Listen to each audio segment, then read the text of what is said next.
You're watching Fox 51's East Texas Living with David Gibson. Welcome back. Joining us now is John Butler, award-winning author, broadcaster, and podcaster, and he's here to share about his new book, Heartland Highways in Search of America. How you doing today?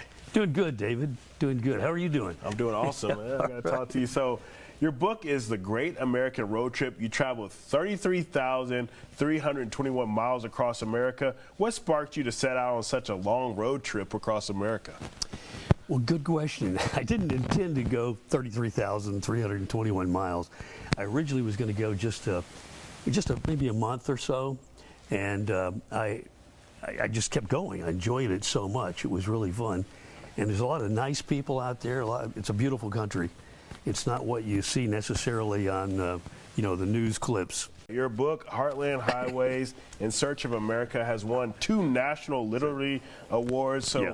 How do you feel about your book and which was just released and won 2 literary awards? Well, I was really shocked to win the awards, and I just was really pleased, because when you write, of course, you write alone, and you don't know if somebody's going to like it or not. So I had to get over my perfectionism and just put the words on paper, and that's what I did. I actually wound up with 1,200 pages, which is like War and Peace. Nobody's going to read that. But I had 2 editors carve it down to 400 pages. And going back to your original question on what sparked me, I was actually watching the news one night.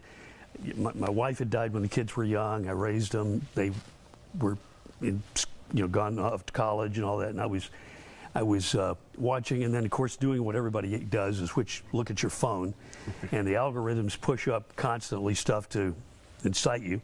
And I just thought, well, this is too much, because I started in a TV newsroom when I was 15. And I just thought, this is crazy. I wonder if America's really like this and everybody's setting each other's hair on fire. So long story short, a literary agent of mine said, well, you should go out and just go without expectations and talk to people around America and just, put a little documentary together or podcast or write about it. And so that's what I did. And I wound up going all the states, and it's really a beautiful country, and there's a lot of nice people out there. I mean, people were helpful and friendly, even in New York City and the little towns, the big towns, everywhere I went. Yes, sir. And you refer to yourself in the book as a detourist. What does that mean? Yeah, David, I took the detours off the main road. So I would hear about something going on. Maybe it was a community fair or someplace I should see or somebody I should talk to. And so I would take the detour. And that's what I encourage people to do. You do not see America on the main highways, okay? You just see gas stations and a road.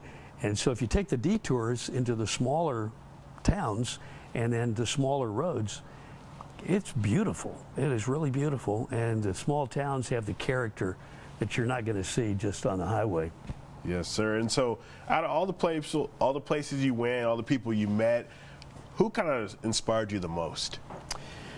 Geez, that's a difficult question, because so many people did.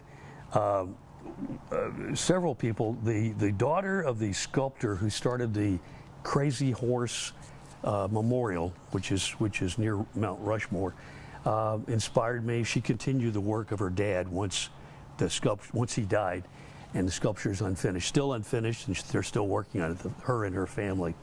Also, an immigrant who came here from Italy, his mom died, his dad died, he had nothing. He got off the boat and they said, you get your suitcase. He goes, suitcase? I got no suitcase, I got nothing. And he didn't, and so he started working for a company. The company folded. He wound up starting a restaurant. Is very successful now, and that's up off the coast of Virginia.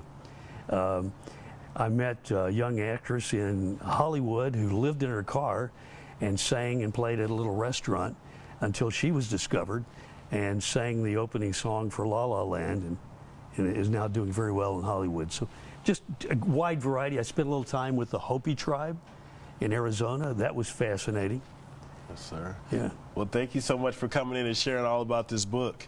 Thank you. I just encourage people to take the detour off the main road and to take a road trip trade your screens for scenes. I like that. Well, thank you, John, for coming in. Thank you. Appreciate it, David. Yes, sir. For more information, go to the website right there on your screen.